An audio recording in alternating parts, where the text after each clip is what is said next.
Now, I used to have an iPhone, and it was a great computer. It was in no way a phone, because the carrier was AT&T, and AT&T is a carrier in much the same way as a mosquito carries malaria.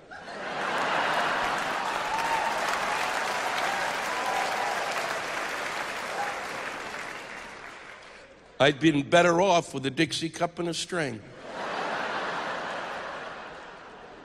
I finally took it over to the Apple store to see if there was something they could do. And let me just say, if you're interested in what life is like on other planets, you're going to want to get to the Apple store. They are not of us.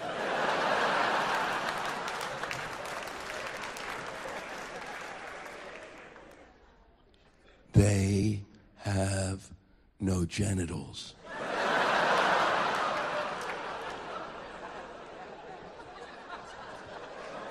It's why they stand so close.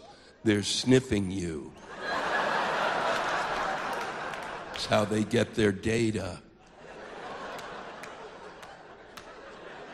Yes, it is.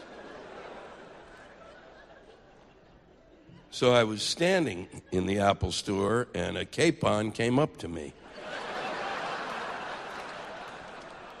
I see you have an iPhone. How many applications have you downloaded into your phone?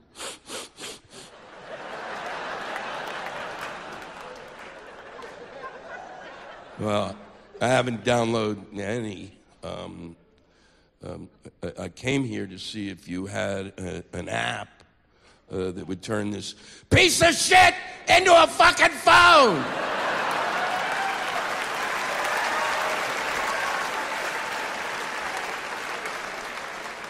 Now, if you can do me a favor and start running, I want to see if it works as a missile.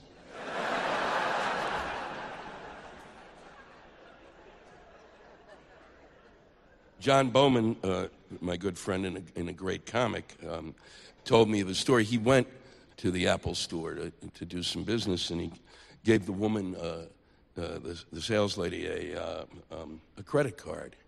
And she looked at it, and she went, "John Bowman." He said, "No, it's John Bowman." And she said, "John Bowman." They know. They know better than we do.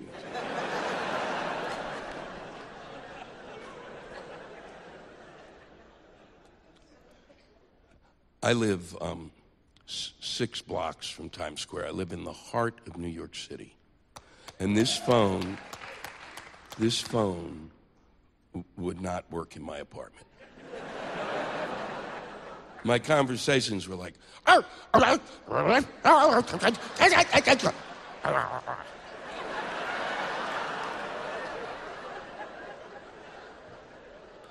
this is how fucked up I was. I bought a landline so I could keep my fucking phone.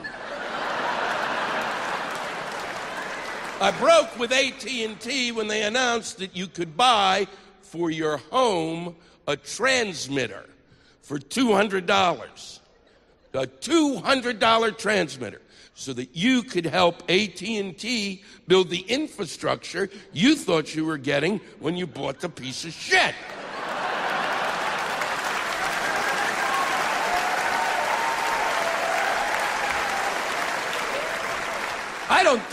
We don't know, do we, what a cell phone does to us. Imagine what a transmitter will do. I believe that your shit'll be glowing in a week. Honey, have we been eating phosphorus? Here's the kicker. AT&T is then going to charge you $12 a month to use the transmitter you already bought from them, so that AT&T successfully turned your cell phone back into a fucking landline, asshole.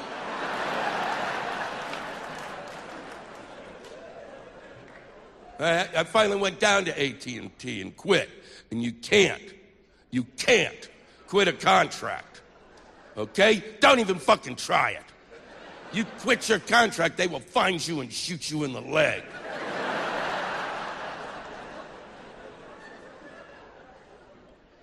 So I went down to Verizon, and I got myself a Droid.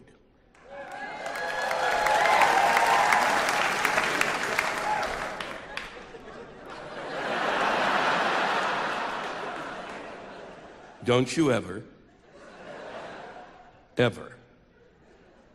applaud an inanimate object again.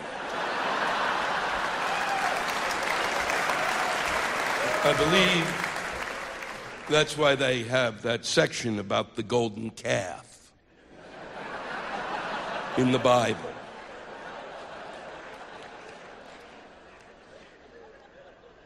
What did you think I was going to do? Launch into some commercial for this? Oh, yeah. I couldn't be happier. When I got my Droid, it changed my life. 3 days later, I accepted Christ into my heart as my one true Savior.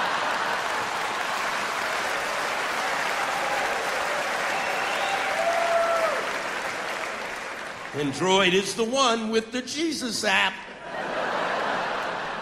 Even if you get rid of it, every Easter Sunday, he comes back again.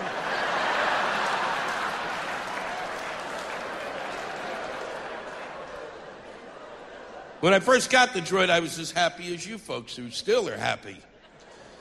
Not me. I mean, at first I was very happy about it. It's a great phone and a tremendous computer. And when you turned it on, it said its name. Droid. I keep it here in my pocket. I wish it would say, groin. Then I'd always know where it is. I don't think it's really smart to keep a phone this large and a screen that big right next to your nutsack. I believe my sperm are dying. I hear them weeping every morning. Son of a bitch, Lou. It's hot as hell down here. God damn it, it's like the sun is out 24 hours a day. Get us some water. I don't think we're going to make it to the top of the hill again.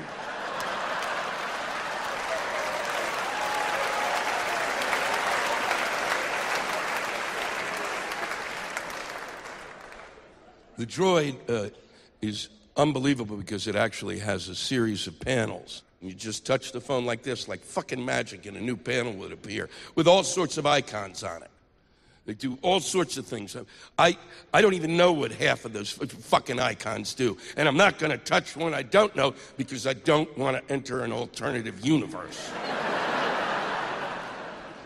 A few days after my warranty expired, so did the fucking phone.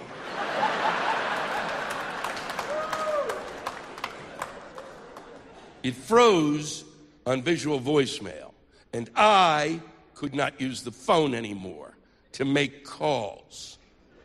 I believe that my phone was trying to torment me. Here are all the people you have to call, and you can't.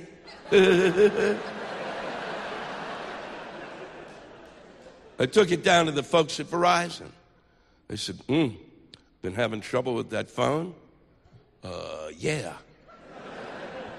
Well, to be honest, and I'm quoting, we've been having some trouble with the Droid.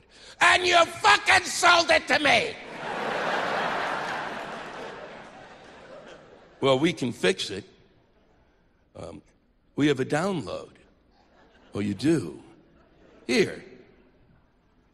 Let me put it here. Is that where you're going to shit on it?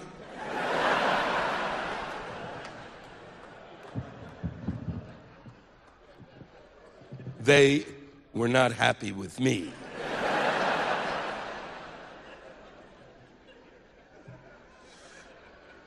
They took the phone from me and put it on a life support system. And it died. But then, in just a few minutes, it started to come back to life, and the colors were brighter than I remembered. Oh my God, they've brought it back. They've given me my Droid back. I immediately hit one of the text icons to be sure that I could tell my friends I was back in communication. But nothing showed up about texting. What showed up was all of my email. Pretty fucking strange. Then I hit the email icon, and my emails didn't show up. What showed up was a face of some big-headed guy, a Facebook. It was his Facebook page. He wasn't even my fucking friend. I wasn't his friend. Did my phone want me to communicate with him? I decided, I just want to use it as a phone. That'll be fine. And so I tapped in the first 3 numbers of my call, and visual voicemail came up. The gentleman from Verizon who were looking over my shoulder said, "Wow, that really is a piece of shit."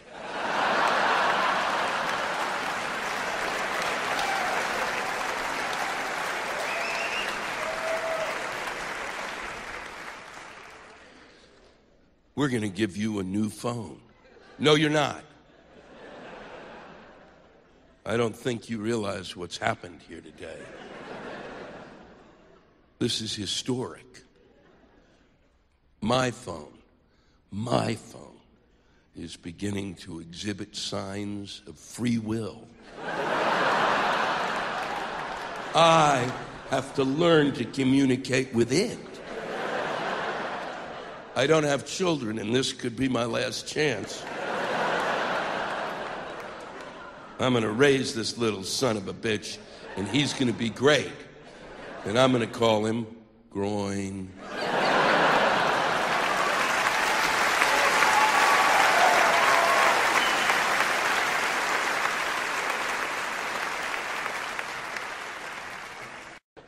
Now, I used to have an iPhone, and it was a great computer. It was in no way a phone, because the carrier was AT&T, and AT&T is a carrier in much the same way as a mosquito carries malaria.